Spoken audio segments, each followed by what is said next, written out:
ایک دفعہ کا ذکر ہے کہ ایک دور دراز سرزمین میں ایک خوبصورت لڑکی رہتی تھی جس کا نام سنڈریلا تھا۔ نیک دل شہزادی سنڈریلا شہزادہ لیو کے ساتھ ایک خوبصورت محل میں رہتی تھی۔ اس ملک میں ایک بوڑھی عورت رہتی تھی جو ایک بیکری میں کئی سالوں سے کام کر رہی تھی اور نہایت مزیدار ڈبلے اور روٹیاں بناتی تھی، لیکن بہت کم لوگ جانتے تھے کہ یہ بوڑھی عورت زینیا دراصل ایک خطرناک جادوگرنی تھی۔ زینیا ہمیشہ اپنے تہہ خانے میں موجود جادوئی کمرے میں چلی جاتی جہاں وہ مختلف جادوئی محلول تیار کرتی، لیکن کسی کو اس کا علم نہ ہوتا۔ دن گزرتے گئے اور لیڈی پفی اور اس کی بیٹیاں کاسینڈرا اور جیزبل ابھی بھی محل پر قبضے کی سازشیں کر رہی تھی۔ یقیناً اس میں کچھ نہ کچھ جادو شامل تھا۔ کاسینڈرا نے زینیا نامی جادوگرنی کا ذکر کیا جو اپنے چھوٹے تہہ خانے میں خفیہ طور پر جادوئی محلول بنا رہی تھی۔ اسی دن سنڈریلا اور شہزادہ لیو محل میں ایک شاندار دعوت کا اہتمام کرنے کی تیاری کر رہے تھے۔ میں دعوت میں اپنے شیشے کے چمکدار جوتے پہنوں گی، سنڈریلا نے کہا۔ جبکہ دعوت کی تیاری جاری تھی، لیڈی پفی اور اس کی بیٹیاں پہلے ہی زینیا کی تلاش روانہ ہو چکی تھیں۔ وہ جنگل کے راستے پر چلتی گئیں، یہاں تک کہ ایک نشان دکھائی دیا جس پر کچھ عجیب حروف لکھے تھے۔ جیسے ہی وہ اس نشان کے قریب پہنچی، ایک سرنگ کا دہانہ نظر آیا۔ وہ اندر داخل ہو گئی۔ یہ سرنگ نہایت تاریک تھی، لیکن جیسے جیسے وہ آگے بڑھتی گئیں، شمعیں خود بخود جلتی گئیں۔ تھوڑا آگے جا کر ایک الو ان کے سامنے آ کھڑا ہوا۔ تم کون ہو؟ اس راستے پر کیا کر رہی ہو؟ کیا تمہیں پاسورڈ نہیں معلوم؟ 1 2 3 یہ غلط ہے، میرے پیچھے آؤ۔ الو انہیں زینیا کے غار میں لے گیا۔ زینیا، کوئی تم سے ملنے آیا ہے۔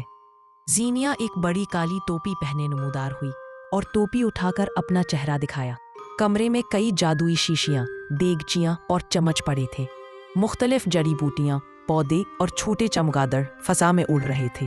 امی، یہاں تو بہت ڈر لگ رہا ہے، جیزبل نے کہا۔ لیڈی پفی اور اس کی بیٹیاں رنگ برنگے دھوئے میں جادوگرنی کا انتظار کرنے لگی۔ آخرکار زینیا ایک بڑی کالی توپوں میں نظر آئی اور اپنا چہرہ دکھایا۔ بتاؤ، تمہیں مجھ سے کس قسم کا جادو چاہیے؟ زینیا نے پوچھا۔ اب لیڈی پفی نے پہچان لیا کہ زینیا دراصل اس کی بہن ہے جسے وہ برسوں سے گمشدہ سمجھتی تھی۔ تم میری بہن ہو؟ میری آنکھوں کو یقین نہیں آ رہا، لیڈی پفی نے حیرت سے کہا۔ ہمیں لگا تم کھو گئی ہو اور اب تم ایک جادوگرنی بن چکی ہو۔ زینیا نے سر ہلا دیا اور لڑکیوں نے اسے محل پر قبضے کا منصوبہ بتایا۔ زینیا نے ایک طاقتور منتر کرنے کا فیصلہ کیا اور ہر لڑکی کے بالوں کا ایک گچا لیا اور انہیں جادوئی پانی سے بھرے زرد پیالے میں رکھا۔ پھر اس نے کاسینڈرا اور جیزبل کے پاؤں کے نشان کیچڑ میں لیے اور ان پر جادوئی پانی ڈالا۔ دعوت کی تیاری کے دوران زینیا نے سنڈریلا کے شیشے کے جوتوں پر جادو کر دیا۔ دعوت کے موقع پر سنڈریلا نے اپنی پسندیدہ لباس اور قیمتی شیشے کے جوتے پہنے۔ لیڈی پفی اور اس کی بیٹیاں ایک کونے سے سنڈریلا کو چپکے چپکے دیکھنے لگی۔ جادوئی جوتے سنڈریلا کو قابو سے باہر کرنے لگے اور اس کے پاؤں خود بخود ہلنے لگے۔ وہ مہمانوں کو لاتیں مارنے لگی اور ہال میں دوڑنے لگی۔ سنڈریلا کے دوست مزریلا اور چیدر نے پری لیبیل کو مدد کے لیے پکارا۔ لیبیل ظاہر ہوئی اور جادوئی جوتے روکنے کی کوشش، لیکن وہ سرخ ہو گئے۔ اس نے راستے میں ایک جادوئی کیچڑ کا گڑھا بنایا جس میں جوتے پھنس گئے، مگر سنڈریلا کیچڑ میں دھنسنے لگی۔